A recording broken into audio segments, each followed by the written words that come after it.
Искаше ми се да посрещна залеза малко по-напред по маршрута, който избрах за днес, обаче нощта ще ни свари по-рано.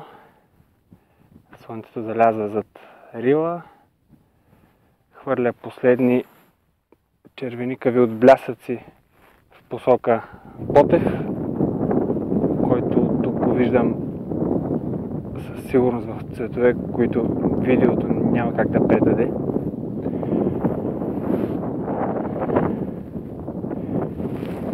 Идвам от Дерменка, където се разходих с цел да свърша нещо. То не стана, но пък свърших друго, а именно там за първи път хапнах гъбена супа от кладници, която се оказа страхотна. Не знаех, че гъбените супи може ли да стават като крем супи от само себе си. Слънцето вече го няма.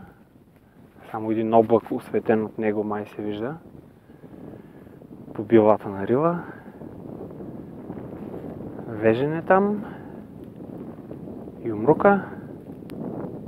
И там някъде е Козя стена, на където съм тръгнал. Само че ще го подсека, защото